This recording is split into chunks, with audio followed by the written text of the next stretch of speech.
Es un privilegio estar entre ustedes nuevamente. En la escuela dominical estamos estudiando el Evangelio según San Marcos y hoy llegamos al pasaje que habla de la blasfemia contra el Espíritu Santo. Y pensé que sería oportuno verlo con todos ustedes, así que eso es lo que vamos a hacer. En los 5 años que yo tuve el privilegio de servir como un capellán en el Hospital General de Los Ángeles, pienso que por lo menos una persona cada mes me dijo que había cometido el pecado imperdonable. Claro que el pecado variaba dependiendo de la persona. A veces fue un asesinato, a veces un acto homosexual, a veces difamar al Espíritu Santo, a veces intentar cometer suicidio. Ahora entiendo que la motivación detrás de comentarme esto en la mayoría de los casos fue simplemente no querer hablar con un pastor. La lógica es, si el pastor sabe de que yo soy un caso sin esperanza, un caso perdido, me va a dejar en paz. Si él sabe que yo he cometido el pecado que no se puede perdonar. Pero creo que aún esto ilustra la realidad que existe muchísima confusión acerca de este tema. Muy poca gente sabe lo que es la blasfemia contra el Espíritu Santo. Y aún nosotros que somos mejor instruidos en la Biblia, tenemos muchas preguntas. Por ejemplo, si Dios es grande en misericordia y tardo para la ira, ¿por qué no perdonaría a una persona? ¿Cómo sé si alguien ha cometido la blasfemia contra el Espíritu Santo y qué implicaciones hay? Por ejemplo, si yo sé que alguien ha cometido el pecado eterno imperdonable, ¿debo dejar de orar por él y evangelizarlo? Entonces vamos al Evangelio de San Marcos, capítulo 3, donde vamos a estudiar los versículos del 20 al 30, Marcos 3, 20 al 30. Donde estaremos estudiando este tema de la blasfemia contra el Espíritu Santo. Será un poco distinto en el sentido de que primero vamos a hacer una exposición del texto para arraigarnos en lo que significa el pasaje, pero al final, Dios mediante, quiero ver cómo otros pasajes de la Biblia conectan al tema de la blasfemia contra el Espíritu Santo, para poder contestarles algunas de las preguntas que acabo de plantearles. Entonces, en esta mañana estudiaremos 3 etapas, 3 pasos que vemos en el texto de la blasfemia contra el Espíritu Santo, que deben motivarnos a abrazar la obra del Espíritu Santo en nuestras vidas. Si tienen sus Biblias, vamos a leer Marcos 3, 20 al 30. Marcos 3, versículo 20, dice así la palabra de Dios. Y se agolpó de nuevo la gente, de modo que ellos ni aún podían comer pan. Cuando lo oyeron los suyos, vinieron para prenderle, porque decían, está fuera de sí. Pero los escribas que habían venido de Jerusalén decían que tenía a Belcebú, y que por el príncipe de los demonios echaba fuera a los demonios. Y habiéndolos llamado, les decía en parábolas, ¿cómo puede Satanás echar fuera a Satanás? Si un reino está dividido contra sí mismo, tal reino no puede permanecer. Y si una casa está dividida contra sí misma, tal casa no puede permanecer. Y si Satanás se levanta contra sí mismo y se divide, no puede permanecer sino que ha llegado su fin. Ninguno puede entrar en la casa de un hombre fuerte y saquear sus bienes si antes no le ata. Entonces podrá saquear su casa. De cierto os digo que todos los pecados serán perdonados a los hijos de los hombres, y las blasfemias cualesquiera que sean. Pero cualquiera que blasfeme contra el Espíritu Santo no tiene jamás perdón, sino que es reo de juicio eterno. Porque ellos habían dicho, tiene espíritu inmundo.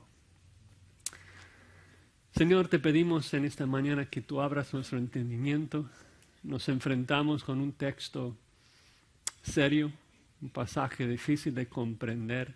difícil de cuadrar con nuestro concepto a veces de ti. Y pedimos que nos humilles, nos des una visión de tu santidad, de tu juicio, y también de tu misericordia, para que podamos adorarte, Señor, como tú lo mereces. Pedimos en el nombre de Cristo.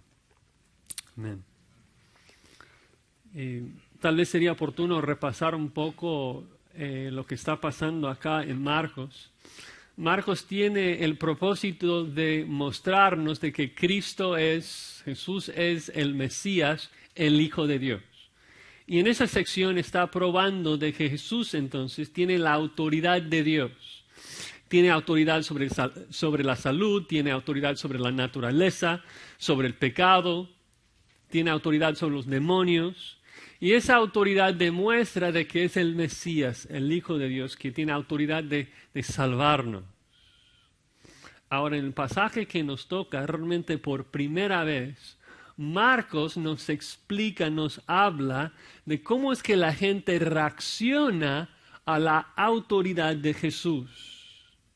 Nos muestra qué es lo que la gente realmente piensa de Jesús, si ellos creen en Él o no. Y la verdad es que no todavía. Nadie ha confesado a Jesús como Señor, nadie ha confesado a Jesús como Mesías. Eso no ocurre hasta Marcos 8 con la confesión de Pedro. Acá solamente vemos dos grupos entre la multitud y los dos grupos son extremadamente equivocados en cuanto a Jesús. Primero tenemos la familia de Jesús y ellos piensan que Jesús está loco, dicen está fuera de sí.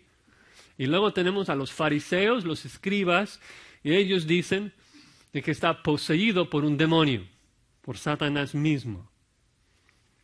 Entonces, ya entrando en nuestro párrafo, viendo esas tres etapas de la blasfemia contra el Espíritu Santo, primero vemos de que esos escribas, esos fariseos, están jugueteando con la blasfemia contra el Espíritu Santo. Juguetear con la blasfemia contra el Espíritu.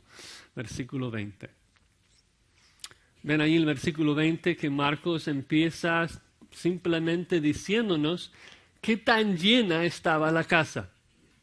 Y yo creo que esto es de esperar. Si pensamos en lo que ha pasado en Marcos, Jesucristo ha sanado a miles, Jesucristo ha hecho fuera muchos demonios, su fama está creciendo. De hecho, Marcos 1:45 dice que ya no podía moverse en la ciudad, tenía que andar por los lugares desiertos. O sea, si imaginamos, por ejemplo, que si tú fuese un sordo y escucha, alguien te escribe de que Jesús tiene poder, Jesús tiene la autoridad de sanarte, que lo ha hecho con otro sordo. Obviamente vas a viajar para visitar a Jesús, pero eso no es la pregunta. La pregunta es, ¿qué tan fuerte empujarías a la otra gente para ver a Jesús si la casa está llena? Hay una multitud de incrédulos, todos con un fuerte deseo de tocar a Jesús, de ser sanado por Jesús. La casa debía estar completamente llena. De tal manera, versículo 20, que se agolpó la gente de nuevo, de modo que ellos ni aún podían comer pan. Jesucristo ni siquiera puede agarrar el tenedor, por decirlo así. La casa está llenísima de gente. Y eso ni siquiera es la primera vez que ocurre. Observen si tienes una Reina Valera al final del versículo 19. Dice que llegando a casa, la Biblia de las Américas lo incluye en el versículo 20, que llegaron a casa. Pero observen en el versículo 20, se agolpó de nuevo o nuevamente. Da a entender de que eso no es la primera vez, nuevamente es segunda, tercera, cuarta vez que esto pasa, no sabemos. Y es por eso que suponemos que Cristo está nuevamente en la casa de Pedro, que se menciona en Marcos 2. ¿Recuerdan la historia de los 4 amigos con el paralítico que quieren ver a Jesús? ¿Y cuál es el problema? La casa está demasiado llena, así que ¿qué tienen que hacer? Abrir el techo y bajar al paralítico allí a Jesucristo. La casa está llena, por donde quiera que Jesús esté, multitudes de personas. Ahora nuevamente la misma escena, Cristo está dentro de la casa está llena y la familia escucha esto y dicen, ya es demasiado. Dice el versículo 21, cuando lo oyeron los suyos, vinieron para prenderle, porque decían, está fuera de sí. Parece que los suyos se refiere a su mamá y sus hermanos, mencionados en el versículo 31 más tarde. Pero al ponerle los suyos, creo que Marcos está enfatizando la realidad de que aún los más íntimos, los más cercanos de Jesús, no creen en Él. Y eso a lo mejor suena raro para nosotros pensar en que aún la familia no cree. Pensamos, porque tenemos una estima muy alta de nosotros mismos, del ser humano, pensamos que vivir con Jesús de alguna manera les hubiera salvado de modo automático. Pero no es así. De hecho, al final del capítulo Jesucristo dice, ¿quién es mi madre y mis hermanos? Los que hacen la voluntad de mi Padre, que era creer en Cristo. Al contrario, el hombre es un pecador, un muerto, un cadáver espiritual. Vivir en la casa con el Santo, con Jesucristo, solo hubiera endurecido el corazón. Solamente hubiera endurecido los corazones de los hermanos. Somos iguales, ¿no? El problema es de que creemos que somos buenos. Y si solo nos presentara con las evidencias de Jesucristo, de que le abrazaríamos, pero no es cierto, somos malos. Y si el hombre natural se le presenta las evidencias de Jesucristo, el hombre natural quiere crucificarle, quiere matarle. Si tuviéramos la oportunidad, mataríamos a Jesucristo igual que la gente lo hizo en el primer siglo. Además de esto, pensando en los hermanos de Jesucristo, hay que recordarse que Jesucristo vivió como un humano. Era 100% humano. Juan nos comenta que hizo su primer milagro de los 30 años. Obvio, era 100% Dios, pero eso no se manifestó en casa con milagros, se manifestó en santidad, en perfecta obediencia. ¿Qué creen que pensaron los hermanos menores de Jesucristo al ver la santidad perfecta de Jesucristo? Ese santulón que siempre hace las cosas perfecto. No. Juan 7:5 es explícito que los hermanos de Jesucristo no creyeron en Él. Como paréntesis, estoy refiriéndome a los hermanos como hermanos menores, porque Mateo 1:25 dice que José tuvo relaciones con María después del nacimiento de Jesucristo. La idea católica de la virginidad perpetua de María es falso, no es bíblico. No hay razón de por qué dudar de que esos hermanos son los hermanos de José y María como la Biblia lo presenta. Pero el punto es de que cuando ellos, los hermanos, escuchan lo que está pasando, la cantidad de gente que sigue a Jesús, dicen, uy, está loco, y van para prenderle. Prender es una palabra fuerte, se trata de presos, de ponerles en esposas, de echarle mano. Y el punto es que ellos piensan que está loco, está fuera de sí, y ellos quieren protegerlo, quieren salvarle de sí mismo. Es como cuando alguien de la familia no tiene buena memoria o lo que sea y va a la calle, la familia va buscándole para salvarle de sí mismo, para que no se mete en un peligro, ¿no? Es que los hermanos están escuchando lo que la gente está diciendo de Jesucristo. Están hablando de Jesús como líder, como profeta, como el Hijo de David, como el Mesías. Los demonios lo están llamando el Hijo de Dios. Pero los hermanos lo conocen. Dicen, ese Jesús, nuestro hermano mayor, duerme, come con nosotros. No puede ser el Hijo de Dios, seguramente pensaron. El problema entonces es que los hermanos no creen en Jesucristo, no creen que es el Mesías. Entonces era una locura para ellos todo lo que estaba pasando.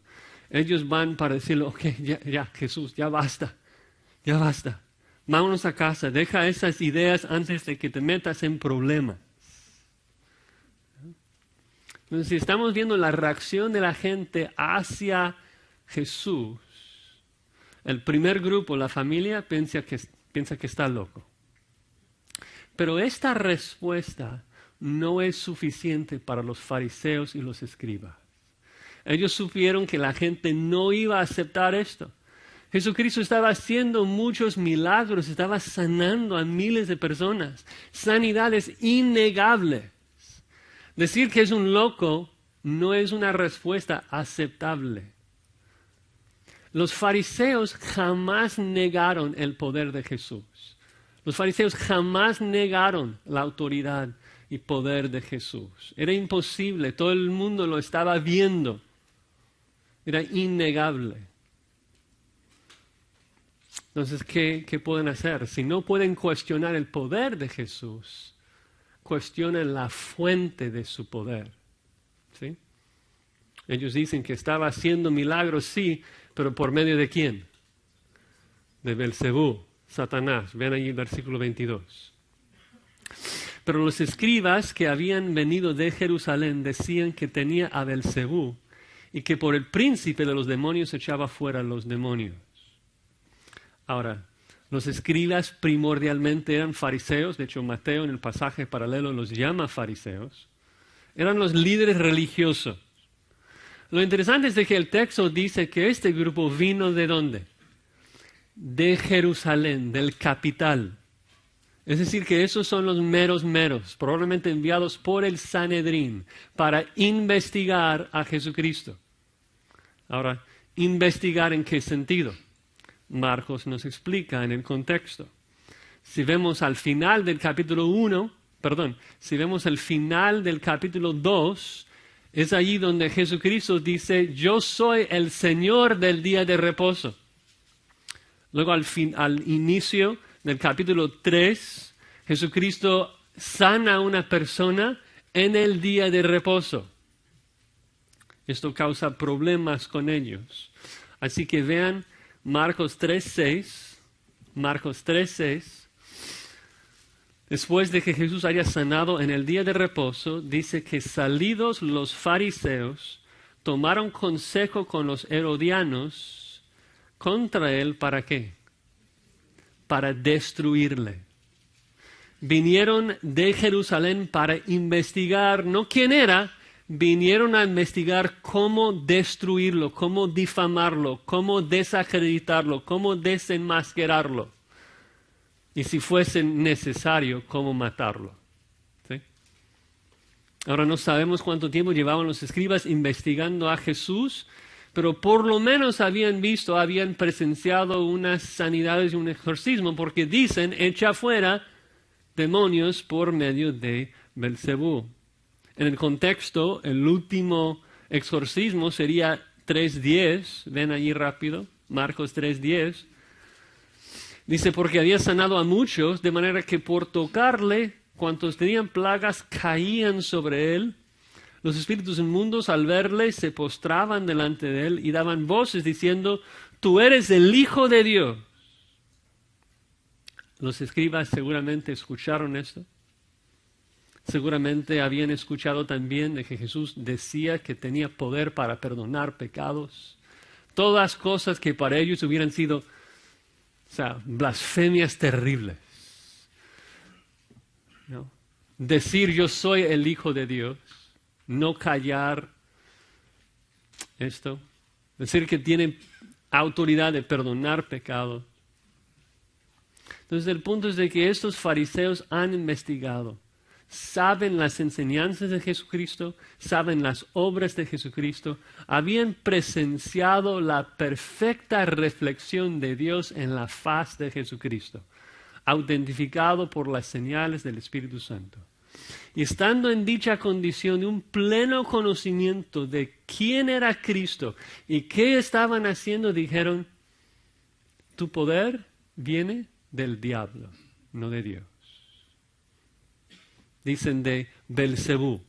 Belcebú probablemente es un término peyorativo derivado de Baal del Antiguo Testamento. Los judíos como difamando a Satanás, dándole un nombre malo. Pero es obvio en el contexto de que se refiere a Satanás porque dicen que Belcebú es el príncipe de los demonios.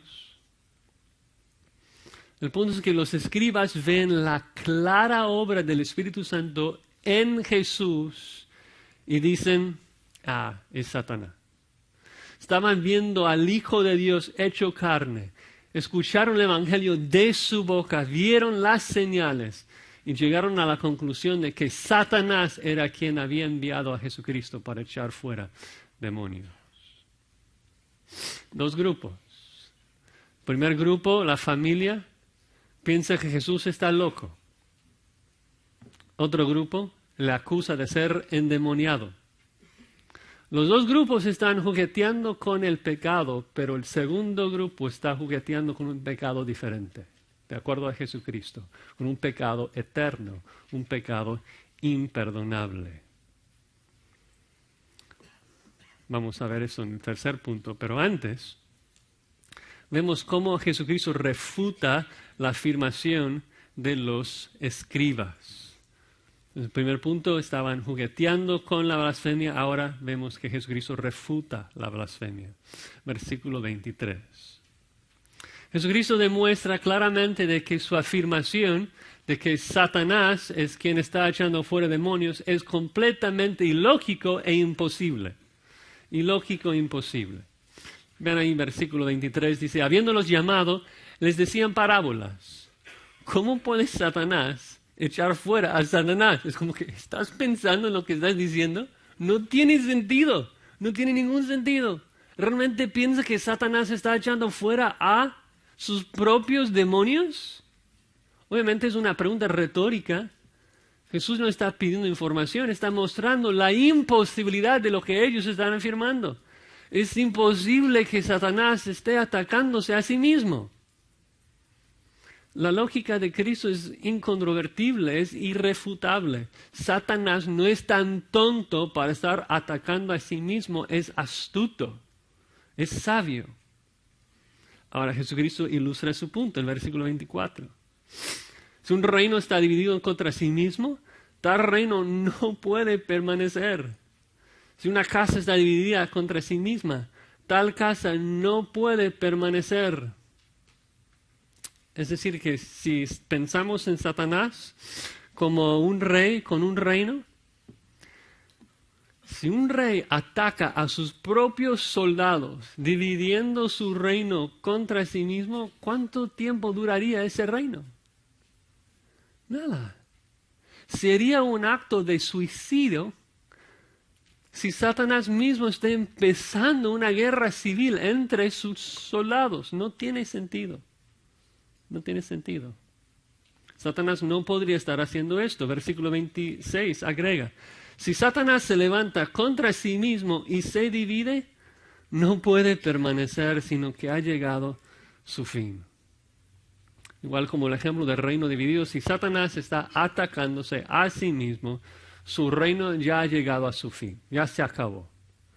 Y eso no es lo que está pasando. Entonces Cristo prueba de que no es de que Satanás esté atacando a Satanás. Alguien más está atacando a Satanás. ¿Quién? Jesucristo, que está a cargo del reino de Dios. ¿No? Jesús y su reino está atacando el reino de Satanás. Esto es el punto del versículo 27. Dice, ninguno puede entrar en la casa de un hombre fuerte y sacar sus bienes si antes no le ata. Entonces podrá saquear su casa. Ahora, en la ilustración, Satanás es el dueño de una casa. Él es el hombre fuerte que tiene posesiones, tiene bienes. En la ilustración, los hombres son los bienes de Satanás, del hombre fuerte, quien tiene a los hombres esclavizados. Y Cristo dice, mira, si uno va a entrar en la casa y sacar las cosas de la casa, pues primero tiene que lidiar con el dueño. Primero tiene que ver con el hombre de la casa. Solo después de atarle puede saquear sus cosas. Y por decir eso, Cristo está afirmando su poder y autoridad sobre Satanás. El hecho de que está echando fuera demonios, librando a la gente que es esclava a Satanás, demuestra que ya había atado ¿a quién? A Satanás, el hombre fuerte, para poder quitarle sus bienes, los redimidos. ¿No?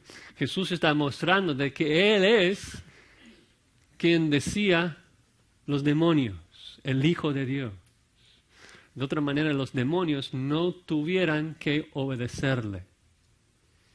Dicho de otra forma, ¿quién tiene poder? ¿Quién tiene la fuerza para estar echando fuera a Satanás? ¿Quién es el único ser del universo más fuerte que Satanás? Dios. No hay nadie más. ¿Quién es el único que tiene poder para atar a Satanás? Dios mismo. Jesús es Dios, el segundo miembro de la Trinidad, el Hijo de Dios, el escogido para redimir a la humanidad. Escogido desde Génesis 3, versículo 15. ¿Y qué es lo que dice esa primera promesa? Dios prometió de que un día la simiente de Eva, la simiente de la mujer, aplastaría ¿a quién? A Satanás. Y es por eso que acá vemos de que la misión del Mesías al llegar a la tierra es precisamente aplastar la cabeza de Satanás, atarle, quitarle su reino, de poder entrar en su reino y rescatarnos de la potestad de las tinieblas para trasladarnos hacia su reino eterno. Ahora, Jesús entonces decía que era el Hijo de Dios, el Mesías, y hacía las señales para probarlo. Entonces el punto de Jesús es de que llega a ser ilógico llegar a cualquier otra conclusión. Es ilógico pensar que Jesús es un loco, como decía la familia. Jesús es el hombre más brillante en la historia. O sea, ves la forma en que él puede construir un argumento. Es imposible que fuese un loco. Pero también es ilógico pensar que Jesús estaba haciendo sus milagros por medio del poder de Satanás, ya que los milagros que hacía Jesús era para atacar a Satanás. Es ilógico. Satanás no podría estar atacando a sí mismo. Así que Jesús ha refutado la necedad de la gente. Jesús ha refutado todas las otras opciones que los hombres han inventado y nos ha dejado con una sola opción, que Él es quien dice que es Señor y Dios del universo, digno de nuestra adoración.